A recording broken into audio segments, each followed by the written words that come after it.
came for. We gon' take it up from last year. Shoot on my shot, boy, I'm long range. Me and the team on the same thing. Stayed down, never switched up. Only thing changed was the game. I'm in the zone now. Nothing can change what we on now. When I pull up, know it's going down. Foot on the gas, ain't no slowing down. Aiming for greatness, no settling. Kick down the doors, they won't let me in. Taking no else, yeah, I gotta win. Watch me kick down the doors, they won't let me in. Who running the game now? Foot on the gas, can slow down. No, my team, we holding it down. We know we running it now. Watch the game change. Watch the game change. Watch the game change. Watch the game change, yeah.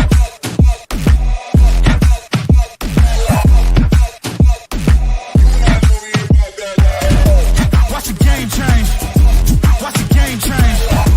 Watch the game change. Watch the game change. I do not gamble, but bet on me. Tell them that's like, yeah, it's la vie. I'm taking a shot for my enemies. I can't waste no more time on my energy. I know they know I got it on lock. Go against me, that's a long shot. Cause I'm counting wins all around the clock. Never doubt me, boy, I don't stop. Who do you feel when they make you the monster? I am not scared of none of you imposters. Taking the lead now while they watching. Think you should leave now while the option. Taking no else, yeah, I gotta win. Watch me kick down the doors, they won't let me in. I'm running the game now. Foot on the gas, can slow down, no. I'm running out of shit to say. I am truly running out of shit to say. This Cavaliers team continues to do amazing stuff out there. This is the first 9-0 start in franchise history, as you heard a million times on the broadcast. I think this team is honestly in the midst of doing something special, my friends. Kenny Atkinson, who broke a record himself by winning 9 straight games to start with a new team, I believe. I think that was the record that he broke. He continues to have this team ready to play, no matter who the opponent is on any given night. And just to give you a little bit of context, guys, in NBA history, there have only been 9 teams that have started with a 9-0 record. That list includes the Washington Capitals during the 1948-49 season, the Boston Celtics in 1957-58, the New York Knicks in 1969-70, Milwaukee Bucks, Los Angeles Lakers in 87-88, the Houston Rockets in 93-94, the Dallas Mavericks in 02-03, the Indiana Pacers in 2013-2014, and of course the Golden State Warriors in 2015-2016, a season that we know very well. Now, obviously, not everybody that starts out hot finishes that way and ends up winning the title, but take note of this. Of the 9 teams to start 9-0, 4 went on to win a title. 4 teams that started out 9-0 ended up winning a title. The 69-70 Knicks, the 70-71 Bucks, the 87-88 Lakers, the 93-94 Rockets. So basically, nearly half won a title. Cleveland makes the 10th team to start 9-0. And if you're telling me that there's a 40 to 50% chance that we win it all, I will take those odds every day of the week. I mean, this was just phenomenal. I mean, this game was actually pretty damn close at points. I mean, the first half is very, very indicative of that, as each team would end the first half tied 59 all. And, you know, credit to New Orleans, who are hurting right now, that do not have Herb Jones and whatnot, and still trying to mix together some of these pieces that they have. But they did get some really good production out of the likes of Jose Alvarado, a rookie Eve Missy, who I was actually pretty high on coming into this past draft, Devontae Graham, but obviously the straw that stirs the drink over in New Orleans is none other than Zion Williamson, who of course just gets every foul call that imaginable out there once he even gets breathed on around the rim. He would finish the game with 29 points in 29 minutes. He went 9 of 18 from the field, and this motherfucker took 13 free throws by himself. I mean, I want you to listen to this. Zion took more free throws, where he took the same amount of free throws, than the Cavaliers as a team. Cleveland took 13 free throws. Zion took 13 himself. The Pelicans as a team would take 28. Wow. I mean, look, I've continuously said this. I really have. But the Cavaliers are not a team that necessarily draws a high number of foul calls, but it's just seemed more and more often lately like we are playing against not only the Cavs, not only the opponent, but the refs too. It honestly does tend to feel like that at points. And again, I know we don't play a style of basketball that truly accentuates contact at the rim. It just does not happen. I mean, our leader in free throws, I believe, is still Jarrett Allen on this season. It's just it is not something that we happen to do well. I dropped a piece of content earlier on today about Darius Garland in particular, and what I found that was alarming about him is that prior to tonight's game, DJ was only averaging 1.8 free throw attempts per game, and it's really kind of been like that for the entire roster. I mean, yeah, Jarrett at 4.3 free throw attempts per game is our leader. I do expect that to kind of elevate a little bit as the season wears on, but I got to say, I just don't think we're going to be, as we look at some of the free throw disparity in some of these matchups, like we saw against LA, and like like we saw again tonight. It's probably going to be more commonplace than not, but hopefully the Cavaliers can start to draw more can draw more contact at the rim. I mean, let's hop into the comment section here. Tune in says Zion is a bully. Absolutely. Again, 13 free throws for Zion tonight, and Cleveland as a whole took 13. Talking to Grubbin Media says, "What's up, Matt? Great win on the road against a good team. Now we've got a big one against the Warriors Friday, and they just beat the Celtics in Boston tonight. Wish they would flex into prime time. You never know. Anything can happen." Mob Mahler says Evan got fouled like 3 times that one sequence where he got his board like 4 times. Yes, that was a crazy sequence. I believe that was the third quarter, if I am not mistaken, where he had grabbed like 4 offensive rebounds, looked like he got hacked a ton under the rim, and eventually ended up finishing. But how they did not call a foul on that, I just do not fucking know. Does that not piss you off?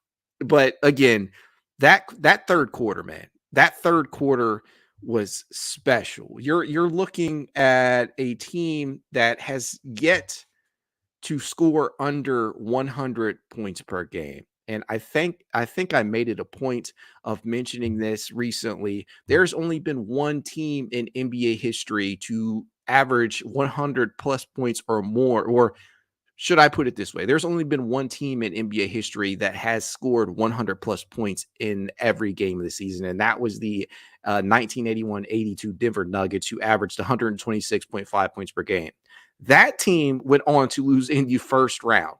That will not be the Cavs. I'm gonna speak that into existence right now. The Cavaliers are not going to go out like that, but I do happen to believe that they will end up scoring 100 plus each game. This is the 4th game this season that they have scored 130 or more points. I just don't know how Kenny is getting it done. It's crazy. 130 points in 4 occasions already, a 9-0 start to the season. They put up tonight, if I'm not mistaken, this was actually the Cavaliers' highest scoring third quarter of the season. They put up 40 points in the third quarter. They had scored 38 at least 2 other times, but once they got to that 40, that set a new high for the season. We're just 9 games in, obviously, but this team is just so fucking potent offensively. They can just rack up points in a heartbeat. And during that third quarter, there were numerous possessions that were memorable. I mean, take your pick. We already mentioned the Mobley, like 4 straight offensive rebounds before he actually made the shot, which is crazy because we all wanted him to get a foul call right there. He was persistent. I'll give him that. And he ended up finishing. There was Allen's rejection of Missy. I love that. Jarrett already has added a couple of highlight reel blocks to his resume this season, and we're just a few games in. I mean, there was Spider's triple. There was George Niang backing down Jose Alvarado. That was memorable to me because you just don't see a mismatch with George that often, where George is the guy with the mismatch and he's able to back down his opponent. There was Levert's backdoor cut and finished at the rim for 2 off of a very slick feed from Niang. DG had a nice step back. Sam Merrill hit a triple. Jarrett Allen ran the floor in transition for a basket at the rim. There were just a lot of different memorable possessions from that third quarter, and the fourth was awesome. Yes, in Tuna Sports, the Ty Jerome pass, that was another awesome one. And then the fourth quarter starts, and New Orleans really starts to kind of pull back within range. They actually outscored Cleveland 34-32 in that fourth, and that was on the back, if I'm not mistaken, of Jose Alvarado and Zion Williamson, who props again to Jose, who would finish the night with 27 points. He went 10 of 14 from the field, and get this, 7 of 7 from 3-point range. I don't know what it is with guys, and by no means am I trying to disrespect Jose Alvarado, because I actually like Jose. I think he's a very heady player, kind of pesky guy out there on the defensive end at times. But I don't know what it is about these role players that tend to just shoot the lights out against Cleveland lately. We saw it with Taurean Prince in one of the Bucks games. We saw it with AJ Green, a guy not many people have heard of, the other night. We've seen it from Jose tonight. I mean, I don't know what it is about these role players out here that are just drilling shots against Cleveland. And on the game as a whole, New Orleans actually shot very well from 3-point distance. Both teams actually did. They shot 48% on 27 attempts tonight, and Cleveland conversely shot 49% on 35. But man, just crazy the way that we keep winning these games the way we do. It's something a little bit different every single night, and you had to love the I think Donovan Mitchell scored 8 or 9 straight points to close out the fourth quarter to really seal the deal, drawing a couple of and ones towards the end and knocking down his free throw attempts. But man, this has been some crazy shit. I am literally running out of good things to say about this team. That is how awesome they have been to start this season. And it was really, really nice, might add, to get Caris LeVert back tonight. This dude, in 28 huge minutes off the bench, put up 16 points, 6 rebounds, 6 assists. He won pretty efficient, 7 of 13 from the field, including 2 of 4 from 3-point distance. Caris LeVert, if he continues to play like this, I don't know how you possibly entertain the idea of trading him, because he is just such a staple off that bench. He is a guy that can make or break games at points. He has such positional versatility, and he can legitimately impact the game in multiple ways, in more ways than one. Seriously. I mean, I don't know how you even entertain the thought or the idea of moving on from Caris LeVert. And I get it, like the expiring contract and the trade value that he has.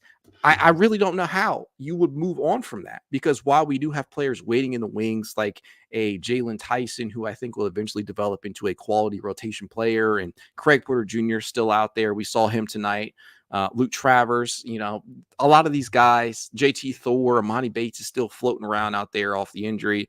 There are players that are waiting in the wings, but at the end of the day, Caris is making this shit really, really interesting, because at the beginning of the season, I was feeling like, okay, this is a done deal. This is Caris's last season in Cleveland. He's getting moved one way or another because of the trade value that he offers, because he's one of the Cavaliers' only remaining true trade chips that could bring in a player that we actually like, that we seriously need, like a quality backup 4-5, preferably one that can space the floor. But at the end of the day, none of these issues have really been, none of the flaws that we have truly been exposed to the level of, the Cavaliers needing to force the issue in regards to moving on. And if LeVert continues to play like this, I don't know how you even think about trading him. You offer him whatever money you can and hope that he accepts, because he's just been that vital to this bench. And I mean, he proved it again tonight in his return. A night where you don't have Dean Wade available for the second straight game. Max Strus is still not out there, and some very, very, very tough matchups tonight from an individual standpoint when you're talking about Brandon Ingram, who would finish the game with 20 points himself. It's tough. So I think that you really, really, if you're the Cavaliers, you have to approach that situation delicately with Caris LeVert near the deadline. And I'm not ready to say completely that I am completely off the Caris LeVert will be moved by the end of the season train. But as these games roll by, with the impact that this man has had, looking like a 6th man of the year caliber performer out there, I might have to hop off because he's just been too damn vital to this team. Back to the comment section we go. Crofty says, Karis LeVert, 6th man of the year. Disclaimer, I have money riding on this. I'm glad you clarified that, Crofty. Crofty's in one of the group chats that I'm in for the Cavaliers. Awesome group chat. But yeah, I mean, Karis, he can be hot and cold at times, but 6th man of the year certainly seems to be within his grasp as long as he can stay healthy.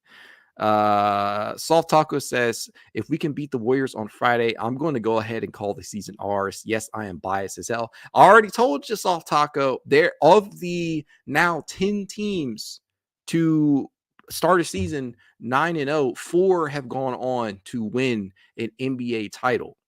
That's good enough odds for me. I don't know about you guys, but 4 out of 10, prior to tonight, it was 4 out of 9, and Cleveland could make that 5 out of 10 teams to do that. That's 50%. I'm not taking anything off the table. Obviously, Boston, they're still king in the East. To be the man, you got to beat the man, those kind of things. And by the way, November 19th can't get here quick enough because I don't know about you guys, but I really want to fucking rematch with them. I cannot wait. This Cavaliers team just feels entirely different with Kenny Atkinson at the helm and with the way that we've been operating. It's just been awesome. But yes, there's definitely a real shot at a finals appearance this season.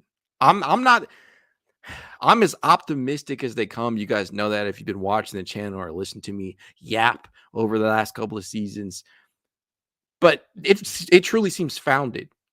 It truly seems founded right now. The possibility of that occurring is something that is a high possibility. Crofty down here with a very, very good point. Bench with a very, very high amount of points tonight. 50 total bench points to New Orleans 22 on the night. And again, I still give New Orleans credit because they are down a couple of players, but so is Cleveland, right? And so you got those 50 bench points from a Levert. You got that from a Ty Jerome, who continues to also, and by the way, let me just say this, since Crofty brought it up. If there is a reason why Karis LeVert doesn't win 6th man of the year, Ty Jerome might be that.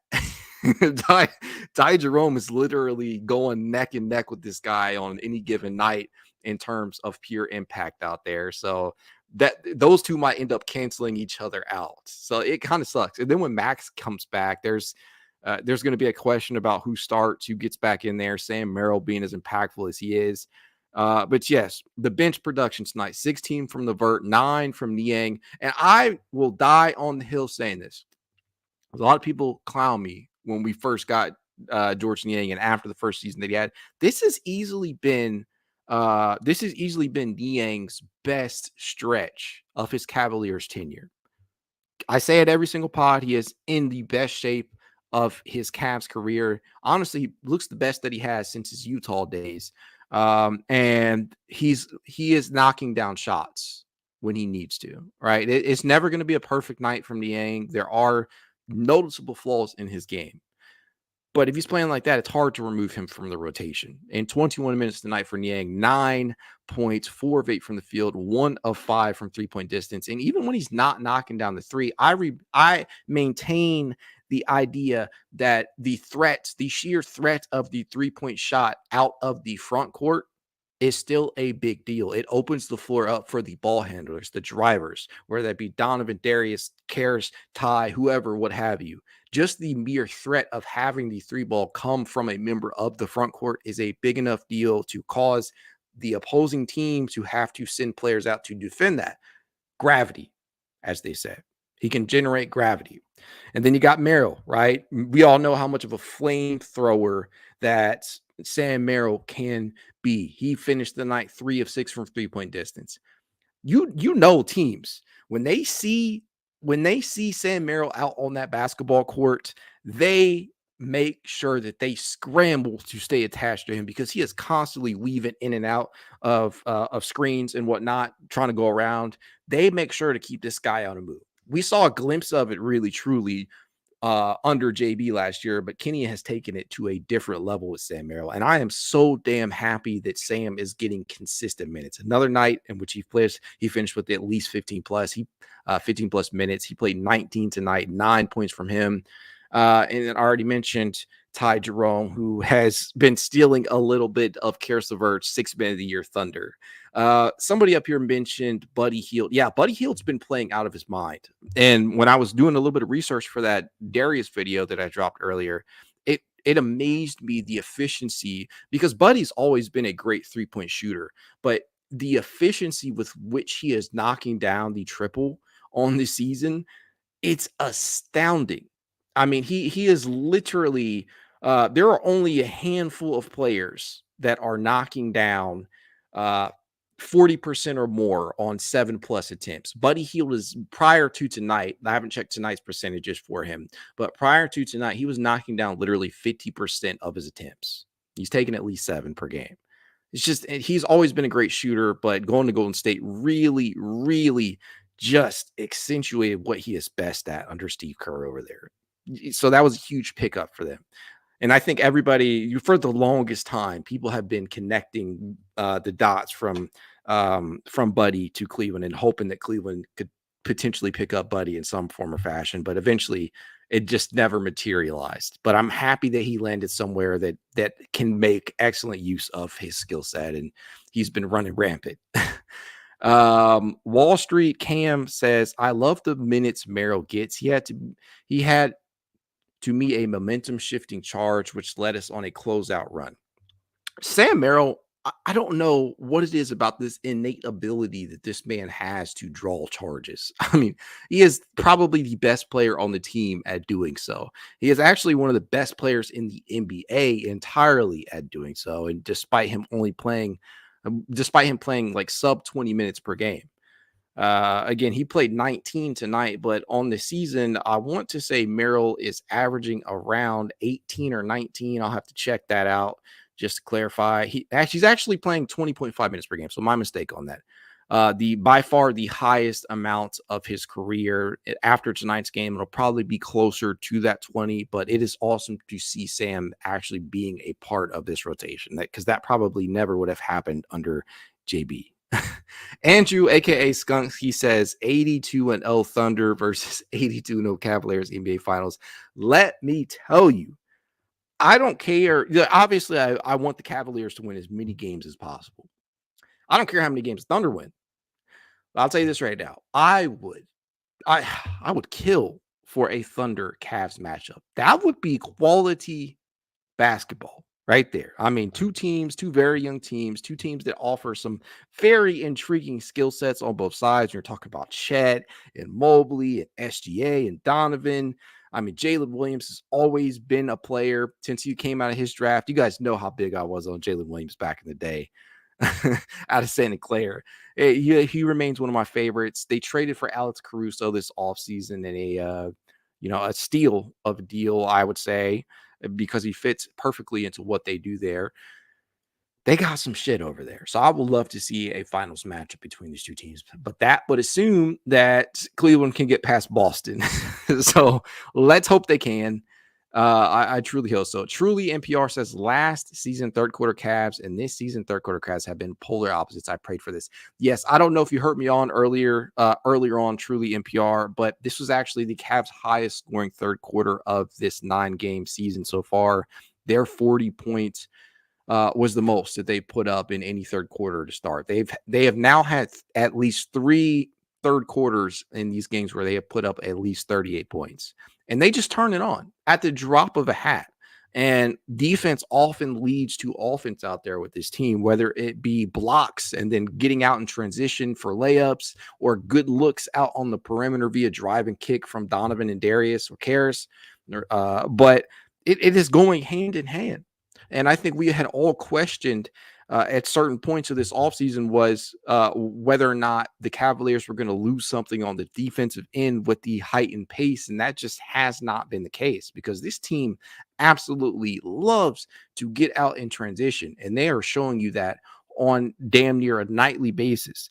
There will be games in which they don't exactly run as quick as you'd like them to out there. I don't think they've actually posted the pace numbers just yet, but I'll get those out as soon as I can.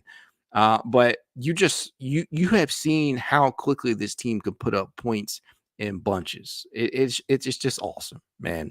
Provider number one says awesome season so far. Yeah, and I hate to be cliche or just keep repeating myself, but I feel like I've done that on every single pod because they just do something every night that's awesome. Donovan Mitchell, Evan Mobley, Jarrett Allen. Jarrett Allen has been huge for the Cavaliers to start this season. And there's going to be games where Jarrett is not putting up a high amount of stats. And tonight was not one of those nights. He did finish with another double-double, 16 points, 14 rebounds, another efficient night, 7 of 10 from the field. Yes, provided we play Golden State next, actually. So that's going to be a huge matchup. I think everybody needs to be tuning into their TV for that. And while there is no LeBron on this roster, and while there's no Kyrie Irving and Kevin Love walking through those gates anymore, this is very much, in my opinion, still a rivalry. Even if they don't consider it that. Every time the Cavaliers play the Warriors, I cannot stand these motherfuckers. I just can't stand them. I have a respect for them. I always have. But I can't stand them. It's the same way, essentially, that I feel about the Knicks. And that series in 2022-23 against New York only accentuated that. But yes, Friday, I believe, against the Warriors is going to be a awesome viewing appointment. It should be must-see TV if you're a sports fan in general. Joe Durant says, DG is back, baby, no question.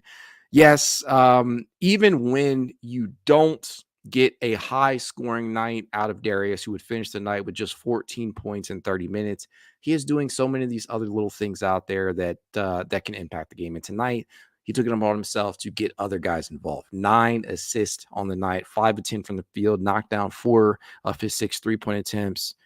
You love to see it, man. You love to see it. And while he may not be necessarily putting up the fabled 9 to 10 triples per game that we had heard from Kenny Atkinson during the offseason, it doesn't matter because you don't need him to do that. Nobody on this Cavaliers team is going to take 8-9 attempts per game throughout the entirety of the season, every day, every game consistently with how they're playing and how they are deciding to operate. Because, I mean, again, Darius only played 30 minutes tonight. Evan only played 29. And granted, Evan was in foul trouble. He did foul out tonight. But at the end of the day, with how deep they're going into the rotation and how they're spreading the touches around, I just don't know if it will be possible for him to get up to that. There will be games where he's taking a high amount, but at the end of the day, it would not surprise me for Darius to not meet that. But I'm not mad about it at all as long as we keep winning. Leonardo T says, like Kenny said, DG is playing with swag. He absolutely is. This man, I'm not going to keep saying it. I'm not going to keep saying stay on that side or anything like that because there is enough time for people to jump back on the Darius Garland bandwagon if they want to. After everybody and their mom wanted to throw him under the bus, send him off, ship his ass off to Siberia after last season. But there were significant reasons for why his season went the way that it did last year. We all know what those were.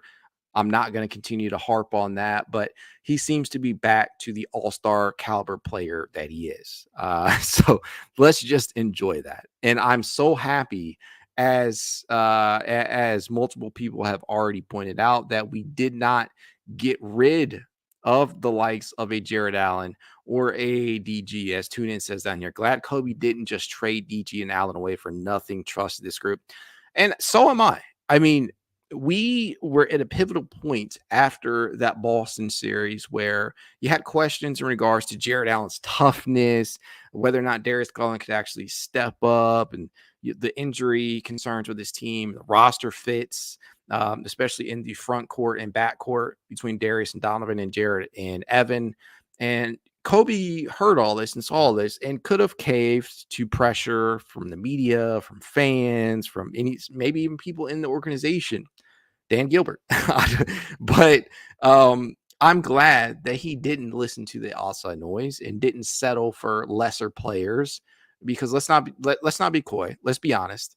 Nobody is untouchable. Everybody technically has a price, unless you're Victor Wembanyama, I guess, some player like that out there. But everybody has a price. They chose to stand the ground. They believed in this core, obviously, and they re-signed everybody. And when they did that, people were out here saying they did nothing, right? Kobe Altman sucks. Kobe Altman is bad at his job. Kobe Altman does not have a plan. Kobe Altman does not have a vision. Those people were so wrong.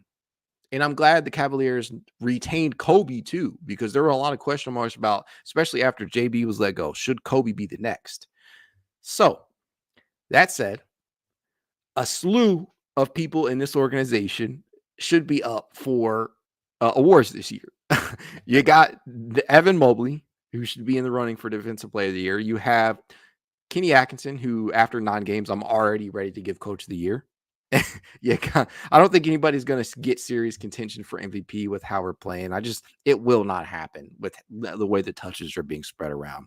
I do think we have the possibility of sending more than just 2 All-Stars to the All-Star game. Although I believe it'll probably be 2, I must acknowledge that it is very possible for it to be 4, 3 or 4. It's very, very possible. The last team I believe that did it was the Golden State Warriors, who sent Dre, Clay, Steph, and KD. We all know that there have been other teams like the 2014-2015 Atlanta Hawks to do so as well. It's happened on numerous occasions. But I just think that that this team is in line to finally get some actual recognition. Crofty says, see my above comment, Mac. Cavs, 4 All-Stars, 2 All-NBAs, 1 Sixth Man of the Year, 1 Most Improved Player, 1 Defensive Player of the Year, and 1 championship this year. Let's go. Let's fucking go. Crofty, let's hope you're speaking it into existence. Hopefully that actually happens. If it does, I will be coming back to you and giving you the love for that, the praise for that, because prior to the season starting, I don't think anybody truly would have considered Cleveland a true championship contender, nor having all these other different developments go. Joe Durant says, let's go, Crofty. 82-0. It is certainly something that we will dream of, right? The closest any team has ever come to it, we all know, is the Golden State Warriors, who went 73-9, only to lose to the Cleveland Cavaliers in the 2015-2016 finals. By the way, the Golden State Warriors actually started off 24-0 that season, right? And I think that was the season where Luke Walton was, if I'm not mistaken, I think Luke Walton was the coach for that stretch, or at least a significant portion of the season. I could be wrong on that. I can't remember it exactly, but I know they did start out 24-0, and they ended up winning 73 games. I don't think it's entirely impossible for this Cavaliers team to break the all-time regular season win-loss record. I certainly feel like a 60-plus win team is inevitable. I do believe that at this point in time, the Cavaliers, the possibility is open, right? Anything can happen. You have to be able to dream big. Don't let anybody tell you otherwise. I'm just ecstatic with this team right now, because from top to bottom, it may feel as if the team is flawed, and they have flaws, but Kenny Atkinson is finding ways to hide those flaws on any given night. He is literally finding ways to hide the fact that we don't have a real 3, right? Consider Dean Wade that. Most people don't. A lot of people kind of think of Dean as sort of a hybrid type of guy out there, but they don't really. When you talk about starting small forwards in the NBA, many a fan, including people in Cleveland, still don't consider Dean Wade to be starting material. Whether you're talking about backup 4 or 5, that is still a real flaw because you never want to head into a playoff series and rely upon Tristan Thompson, NBA champion Tristan Thompson. Let me put some respect on his name. But still, that is still a hole. It is valid, and it is still a flaw on this team that should eventually be addressed. And I think it will be during the deadline. That's to me, that's really it for right now. You can nitpick wherever you want, but truly, this team has found something and they're sticking with it. And I'm so damn glad down here, as Wall Street Cam is pointing out, Ty is what we needed Ricky Rubio to be for us. And I think that Ricky Rubio was that for us prior to him tearing his ACL, right? It's just, it did not, we didn't get a full season of Ricky. Ricky's impact, Ricky's leadership, and kind of pushing players like Darius Garland along, that was big time. The difference between Ricky and Ty is that one, Ty is considerably younger. Ty is younger than Ricky was when he first got here, and Ty can actually shoot. Right. So no disrespect to Ricky Rubio.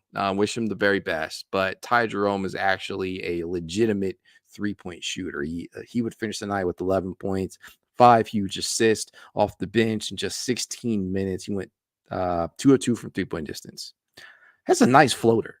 I have really recognized that. I have really recognized that about his game, because I'm not going to lie to you, prior to this season, and I knew that Ty had the ability to be a quality facilitator, as his Virginia days kind of showcased that. But once you get to that NBA level, a lot of times teams will put you into a specific role or hole and ask you to man that without using some of your other skill sets. And to me, prior to us acquiring Ty Jerome, prior to last season, I always looked at him as more of just a shooter. But after watching him play a couple of games last year, we only got to see him 2 games, and then watching him this season so far, you see that he is much more than that. And that's kind of been a trend for players that we have acquired over the last 2 years, at least, because I could easily say the same thing about Max Strus. Prior to Cleveland acquiring Max Strus, I always viewed Max as more of just a movement shooter, when in reality, he's so much more than that. He is a quality marksman. He is a quality facilitator. He's an underrated defender. He is a underrated rebounder for his size. And he's just a piece of connective tissue out there. And I can't wait for us to get Max back. But in the same vein, Ty Jerome was, just like that, where you can ask him, sure, be a spot up shooter out there from the corners, wherever, above the break. He does love the above the break triple. That is by far the most frequent shot in his wheelhouse. But he is more than that. He can orchestrate an offense. He is deadly with that floater out there. He has a nice lob pass that he can hit the bigs on. So, and Ty, from a defensive standpoint, has been way more impactful than I thought he would have been, right? Prior to tonight's game, I believe he entered with 11 steals on the night. Did he get more steals? Yes, he did. 2 more steals on the night. So how can you not love this guy and the production on both ends of the floor that he has given you? And they're not just some, stat chasing type of steals. He's playing the passing lanes very well. It's happening on possessions that truly matter. It is truly impacting the game. And how can you not love that? So on the season as a whole, Ty has 13 total steals in 9 games. That is pretty high in terms of reserves. So I think it might actually be top 5 for reserves right now. And you just love that you're getting that. And Ty is another player where many people felt like he could eventually be trade fodder this year, like Levert. But he is also making it a damn hard decision for the Cavaliers too, because I think he is also entering a contract year himself. I have to look that up in real time, but when they signed him, I think it was only for a 2-year deal. So let's see. He is actually, this is his final season under contract at about $2.56 million cap hit. He will be an unrestricted free agent during the 2025-26 offseason. And so he could easily, with the way that he is playing, he could essentially play himself out of out of a salary that we would feel confident in maintaining. And that honestly is why many people believe that the Cavaliers will end up making some sort of move at the deadline, because you're not going to be able to keep everybody. You're going to have to make a sacrifice somewhere, but as they're winning these games, you just let the gravy train keep rolling on, carrying you, and maybe worry about the rest of that during the offseason. Maybe you don't, right? Maybe you keep both Karis and Ty past the trade deadline, and you say to yourself, let's bet on it. Let's see if these guys, based upon the success that we have throughout this season and this season alone, can we sell these guys on a short-term contract, making less money, but staying here for a team that is sure to be a contender over the next couple of seasons? Who's to say that's not a reality? Who's to say that that is not possible? And I think it is highly dependent upon what the Cavs' beliefs are in regards to entering tax territory. And we all know Dan Gilbert has no problem doing that if he feels like the clock is ready to start for contendership, because truly, honestly, I think that is what they're waiting on, right? Do we feel like we can contend for a title? If they feel that way, maybe they ponder going into the tax. And I think I'll leave it at that in regards to that conversation. Svenvik says, or you become buyers and go fully into the tax. Certainly could, right? Truly NPR says, Garland's passing has been elite for us. 41 assists with only 10 turnovers in his last 5 games. If he's not scoring, he's getting Mobley and Allen free buckets. Richard Hacker says DG an all-star. Wall Street Camp says, yeah, but at the same time, owners don't like going over the threshold by a couple million. If they go for it, it would be a bigger contract than $2 billion. Yeah, I mean, again, 2.56 cap it for this year. He will most assuredly be making more than $2 million with the way that he's playing on his next deal. Levert will cost considerably more than what he is making if he continues his level of play. Provider number 1 says, Jason Lloyd from UCSS suggests that we get a player that doesn't push us to the second apron yet, stay past the first apron. The question is, who would that be, right? Who would that be? And who are you sending out to acquire said player? Cavs Fan Lounge says, facts, Garland is balling right now. I do truly believe that Darius Garland will be one of 2 all-stars, one of at least 2 all-stars for this Cavs team this year. Let me clarify. Donovan, to me, should be a shoe-in, assuming that he stays healthy up to that point. Got to knock on wood. But I think Darius Garland could very easily be that other player if it is not Evan Mobley. We'll see. Winning will have a lot to do with that. As we saw with that 2014-2015 Atlanta Hawks team, you don't always have to put up a ton of stats to get there. You just have to win games, and sometimes that can have an impact, a huge impact.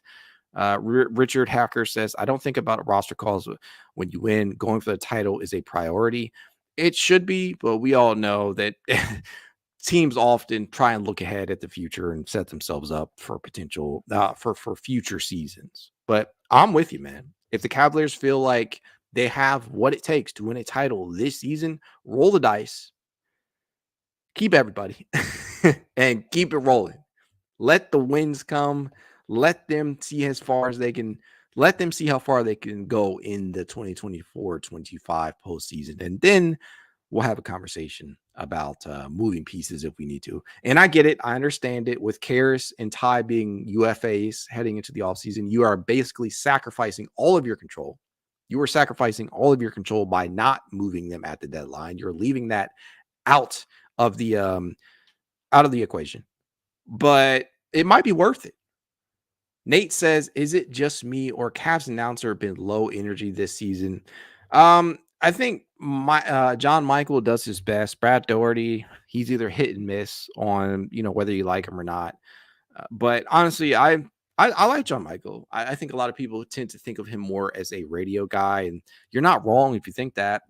But I think the problem is that we are comparing these guys to Fred McLeod, right? The immortal Fred McLeod, and that's a hard thing to live up to. We don't get to hear AC nearly as much as we used to, but it's a new era, right? They're breaking in these guys for the foreseeable future, and sometimes it can be low energy out there. It's not it's not what we're accustomed to during our heyday, but they still bring the energy.